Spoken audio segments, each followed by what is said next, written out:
กับปุ้นกับบางมู่ซื้อมาฝากบ่ฮู้ว่าสิซื้อหยังมาฝากเรียบร้อยแล้วเนาะล็อกเรียบร้อยล็อกทั้งนอกก็ได้ที่นี่ที่เดียวเพื่อนครัวมีหน้าต่างเบิ่งเลยจะเอ๋พุ่นนี่พี่น้องเอ้ยเจ้ากับถ้วยจานก็โยนลงพุ่นเลยเพราะว่าตัวนี้เฮาสีนี่มาเฮ็ดปันลมเลยมันเหลือเป็นลมก็มาใส่นี่เลยก็บ่เป็นหยังเงินคิวโอเคเลยโอเคโอ้ตัดหญ้าแกทำคะแนนมีซอสนี่แม่หรือว่าบ่ซอสก็ได้อันนี้เงินของพี่แก้วอยู่ทางฝั่งไทยไปกินที่อยากกันเลยเต้เด้อ 2,000 บาทเอาเงินผู้ใหญ่ไอ้ใหญ่ใจบุญอยู่ทางฝั่งไทยคือกันเป็นคนไทยเบิดทั้ง2คนเพิ่นฝากมาให้สร้างเฮ็ดห้องน้ำโดยขอบคุณดาราเด้อทางผู้ใหญ่ใจบุญทาง FC ฝั่งไทยหรือว่า FC ฝั่งลาวทีมงานบาเตียวเบิดสุขคนขอบใจละลายขอให้อยู่ดีมีแห้งให้สุขให้มานให้ร่ำให้รวย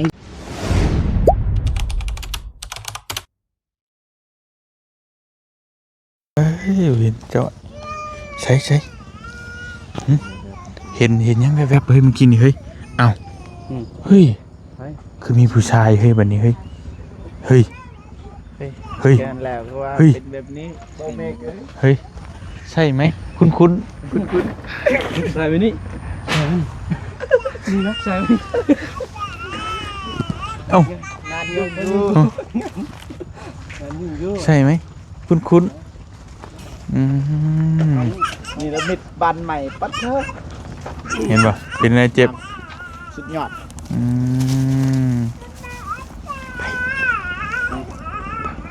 ไผฮะไผผู้บ่าวเฮ้ยโปรเซ่บ่นี่โปรเซ่บ่นี่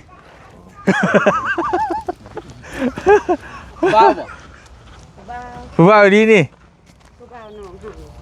ผู้บ่าวน้องโอ้ยน้องชายตกใจว่าแม่ตกใจสบายดีเนาะสบายดีเด้อพี่น้องไงกับทักทายสบายดี FC บัจจุขู่ทุกคนเนาะโอ้มาเจอ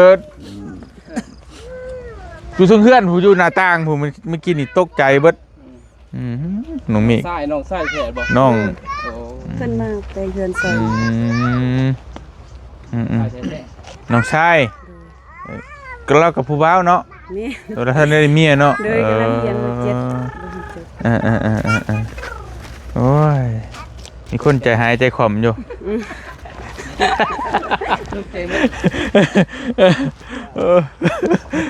กำลังเห็นยังต่อยันฝนตกมันเปียกยันไอเดียดีแล้วเปียกเป็นยันไม้มันดูโอ้กันไม่เศร้ายังกับแอมเลยเศร้าฮะมีเวลาสิจะนำอื่นเป็นกับมือบืนกับเมื่อเลยเมื่อใช้เมื่อใช้ของเฮียนไม่เฮียนอยู่เฮียนมา7บ่เฮียนยังสันเผาเฮียนสันเผาป่ะเฮียนในแผนหัวจักรจันทร์โบบานป่ะแน่จานก็พักเนื้อถักตัวเพิ่นก็ได้พี่ไอ้พี่ไอ้สิบเก่าคือว่าน้องเมย์ไปคือ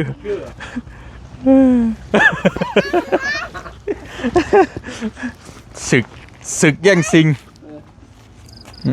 นั่นให้น้องเพิ่นนั่นบังมู่กับนั่นแหละยันน้องนักกับปุ้นกับบังมู่ซื้อมาฝากบ่ฮู้ว่าสิซื้อหยังมาฝากเรียบร้อยแล้วเนาะไปไว้ก่อนก็ได้ล่ะพี่น้องเรียบร้อยอันนี้น้องชายพี่น้องเลยเดี๋ยวท่วงแล้วก็สบายดี FC นี่สบายดีซื้อยังเกาะซื้ออูดีเด้ออายุจักปี18อันน้องเป็นน้องผู้นั่นอีกบ่ผู้ที่มื้อวานนี่อันนั้นเนาะซื้อน้องซุกนั่นน่ะน้องซุกอีกอ๋อเรียนจบปีนี้แล้วเนาะสิไปเป็นหยังต่อฮะท่านฮู้อ๋อคิดว่าสิไปปลูกกาแฟคือน้อง น้องยังบ่มากินจะบาดเรียนจบม .7 สิไปเฮ็ดหยังน้องไปปลูกกาแฟพี่น้องเอ้ยมาช่วยเอื้อยเฮ็ดเฮือนมีหลายคู่หลายคนก็เพิ่น FC เพิ่นคอมเมนต์อยู่พี่น้องเอ้ยว่าเดี๋ยวเอาสีมาท่าให้น้องเพิ่นแหน่ว่าซั่นเดี๋ยวจังว่ากันพี่น้องนี่เนาะช่วงว่างๆก่อนเดี๋ยวให้ผู้บ่าวเพิ่นจัดการให้ก็ได้ดอกนี่พี่น้องเอ้ยเบาเมฆเบาโกเบาเจ็บสันนิว่าเพิ่นมาช่วยกันยิ้มเป็นผู้บ่าวบ่ได้ซะเนาะไปสิซอยน้องเพิ่นก็ซอยตัวตัวแล้วเบิดแล้วพี่น้องไอ้บ้านนี่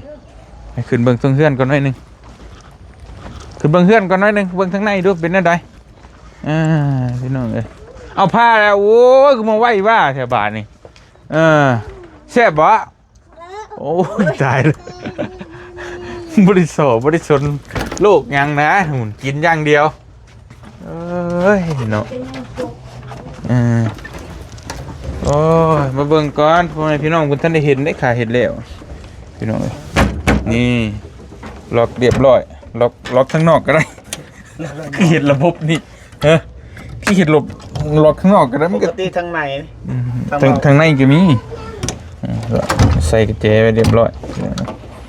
ทางในก็มีนี่ทางในก็มีโอ้คักเคยคักโอ้ธรรมดาบ่ธรรมดาท่านฝนท่านได้ตกแล้วเนาะพี่น้องว่าที่นี่ที่เดียวเพื่อนครัวมีหน้าต่างเบิ่งเลย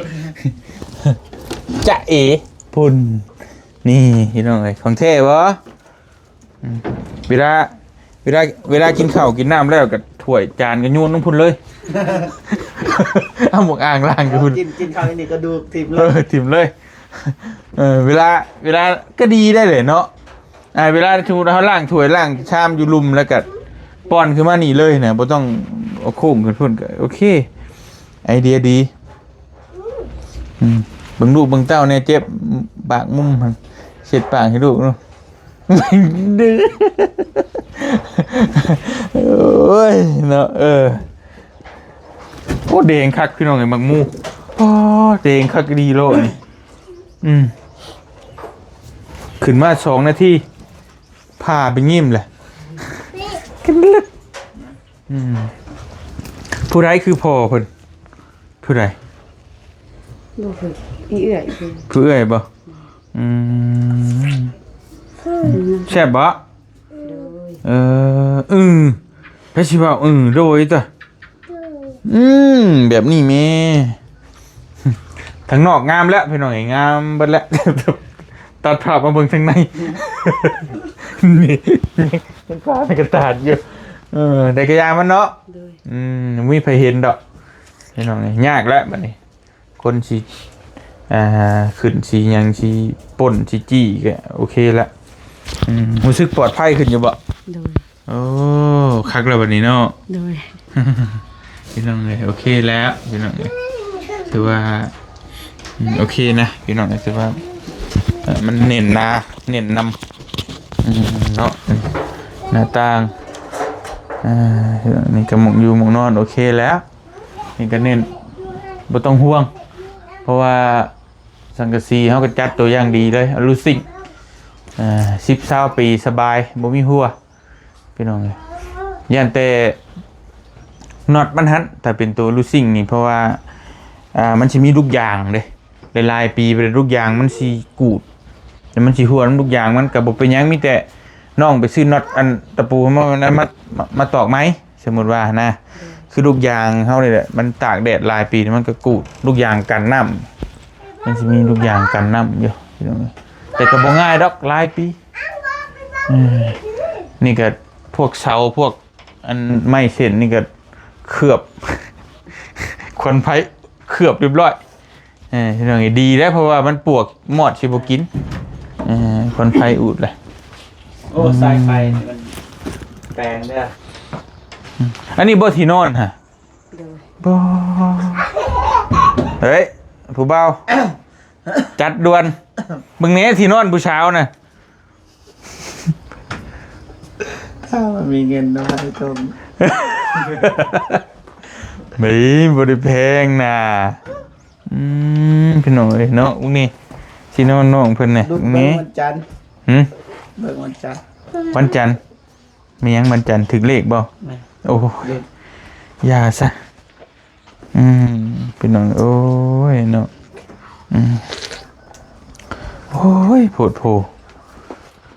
ไปลงข้างล่างพี่น้องเลยเนาะเรียบร้อยแล้วพี่น้องกับพื้นไฟหุงสบายโอเคแล้วบ้านนี้เนาะโอเคเรื่องพี่น้องเลยประตูประต่างกันนี่เน้นหน้าทาวอนเอาล็อกไว้เฮ้ย เฮ้ย เฮ้ยเฮ้ยเฮ้ยเฮ้ย เฮ้ย เรียบร้อยพอดีหัวเจ็บเมื่อยเลย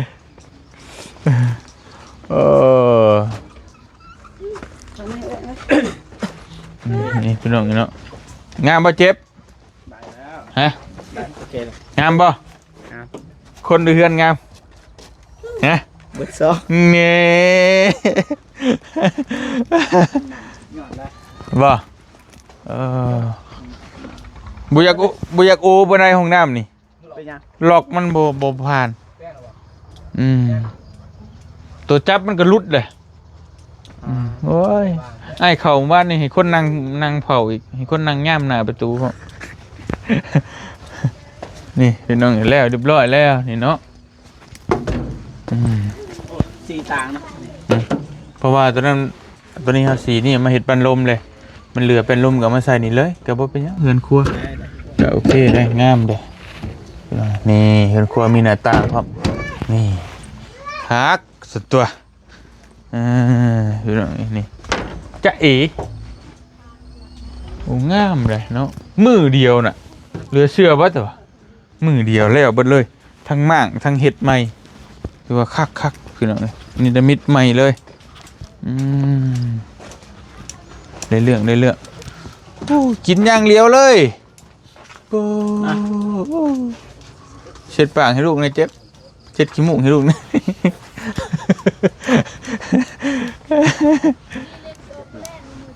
ฮะเมนบ่วันเสาร์ก็ออกว่าสัน ออกทุกวันเลย เมนบ่วันเสาร์ก็หยุดตัว แม่เช้าทิศบ่ขายจันทร์ศุกร์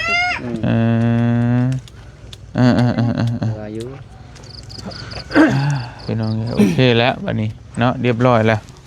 ยังเดือแต่ว่าถ้ารอเบิ่งฟ้าเบิ่งฝนมันสิหัวบ่หรือว่าจังใดพี่น้องเอ้ย สิบหัวเด้อมันจะบ่นั่นเนาะ เฮ็ดด้วยเด้อน้องมีแนวเฮ็ดน้องเฮ็ดด้วยเด้อเฮ็ดใช่ตัวใดมันบ่ได้เกี่ยวกันได้เนาะเฮ็ดใช่เลยรถพี่น้องเอ้ยอื่นก็เมื่อยมันเนาะวันอาทิตย์เนาะ ตัวนี้ จันทร์ นี่ เหี่ยน ตัวนี้นี่ทางนี้ก็ได้นี่ต่อทางนู้นก็ได้ แต่ก็ ตอนนั้นมันสิเข้าทางนี้คือเก่า บ่อยู่เด้น้องไปเฮ็ดไปสิกันน้ำหลักสูตรไฟฟ้าเฮ็ด ซอ นั่ ส น นี่ซอสเขา ฮะ นี่ มันต้องเอาเน็บเท่านั้นที่มันสิ นี่ซอสเขานี่ สอดเขาได้เยอะนี่เจ้าบ่ ตอนนี้ผมมันย่อยลงมานี่ผมย่อยลงมานี่เขานี่คือเก่า อะไรคือเก่า เว้ยเอาสูตรไว้ใช้นี่ คันว่า มันต้องเน็บกันไว้นี่เห็นบ่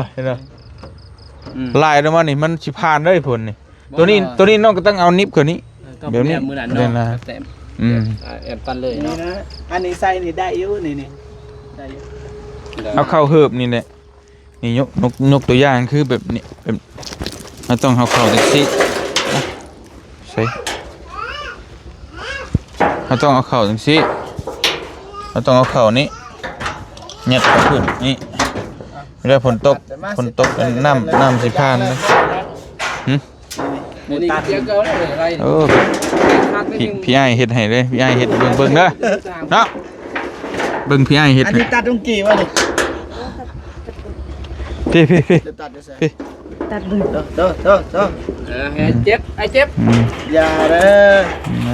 อ โอเคโอ้ตัดหยาแก ถ ทำคะแนน ทำคะแนน อืม ทางไหนปาดตัวเองเนี่ย บ่กล้าเลย ใส่ทำนั่นก็โชว์สีมือให้ผู้ชาวเบิ่งแหน่นั่นก็ย่านเลยเออ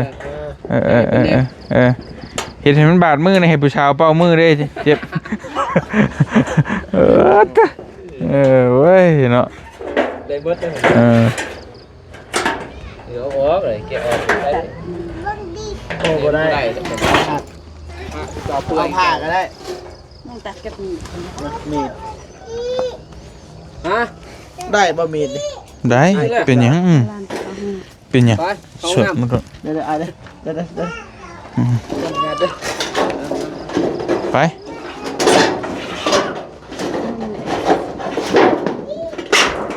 โอ้ขมุกเข้าใจรู้สึกว่าสิใส่ใจเป็นพิเศษเนาะคือผู้หนึงจับผู้หนึงปาก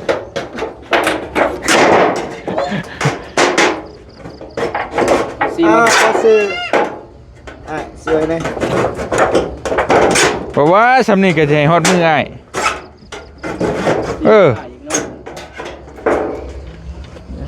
อย่าน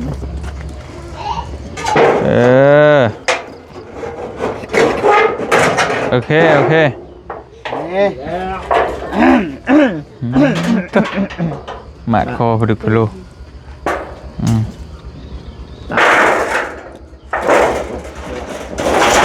เอาลองเบิ่งไอ้คือไอ้ว่าสีซอสทางนี้แม่นหรือว่าบ่ซอสก็ได้เอาซ้ำนี่ก็ได้ สำนีมันก็บอกว่านั่นนี่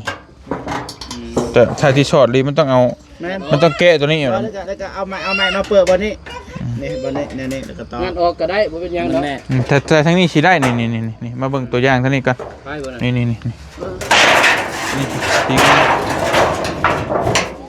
นี่จังกะซีกระเบี้ยวป่ะเลยนี่เอาเข้าเฮิบนี้นี่ต้องยัดเข้านี้ แบบนี้ อืม ดี เด้อประมาณนี้ก็บอกตัวอย่างที่เราไม่ได้เฮ็ดให้ดอก ยางซื้อ ตัวอย่าง นู่เฮ็ดมัน เดี๋ยวให้ผู้บ่าวเพิ่นมาเฮ็ดช่วยบ่เป็นหยังเดี๋ยวตอนนั้นก็แกะเอาใหม่ มื้อนั้นวางพุ่นแล้วจะมาตอกให้ไปแม่ปนำบ่าวตีไป มันดอกบ่เลยปกติแล้วนะพี่น้องเนาะมันดอกเลย รักษาแล้วเป็นมีไฟเฮ็ด อยู่ได้10 ปีได้ในเสาเรือ เพื่อฮอดพุ่นเนาะก็ได้ลูกได้ผัวก็ได้เฮ็ดเฮือนใหม่ ถือว่า เฮ็ด มีเงินเด้ เฮือนดินบัดนี้นี่ก็ซ้ำนี่ก็โอเคแล้วอยู่ในหลายปีอยู่ดอก หัวละ10 ปี บ่คิดสิมาอยู่กรุงตูนบ่ ยิ้มพี่น้องเอ้ยเนาะโอเคมีแต่ว่าเดี๋ยวสิมื้อนี้ช่างบ้านช่างอยู่ไสพอดีมีผู้ใหญ่เพิ่นฝากเงินมาให้สร้าง1,000อ้ายสิเอาให้น้องให้เพิ่นได้บ่ ได้ เพราะเฮาบ่เตียงก็บ่มีโอกาสเจอทั้งสร้างเพิ่นยังบ่ได้เห็นฮอดหน้าจักเป็นเลย สร้างเฮ็ดของงามนะพี่น้องเอ้ยพี่สบ่าวนุ่งก็น้องเมฆได้เห็นเป็นแบบๆเลย เห็นแบบในคลิปนั่นแหละแต่ว่านี่เพิ่นก็บ่ได้มาบ่ บ่ เพราะว่านี่มีแต่พี่แต่น้องเนาะ โดย เอามีแต่จังบ่เตียงก็สิเอาเงินไว้ให้ก่อนพี่น้องเอ้ย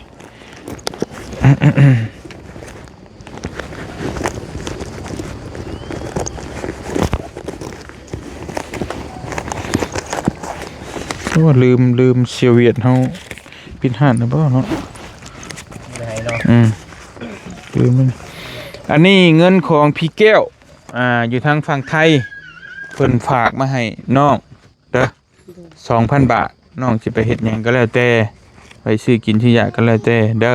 2,000 บาทเอา ใจ โอเค อันนี้เงินผู้ใหญ่ไอ้ใหญ่ใจบุญอยู่ทางฝั่งไทยคือกัน เป็นคนไทยเบิดทั้งสองคนเพิ่นฝากมาให้สร้างเฮ็ดห้องน้ำให้น้องนั้นเพิ่นเห็นแล้วเพิ่นก็จักซอยอีตนนั่นแหละซั่นซะเอาโดยบ้าหุ่มฮะยังขี้บอกโอ้มันสิออกได้บ่รู้ผู้แก้ชง บ่ออกบ่ลูก เห็นแล้วบ่าวพาไปเบิ่งดู ออกไปใส่ส่งเอาไปนะ ใครบริหาร ไป เช็ดขี่บองให้แม่ไปนำเจ็บพาลูกไปขี่แน่ก็โทษนะพี่น้องก็ม่วนมันได้ส่งอยู่ตามเลย โอ้ แต่บางได้โซเลยอยู่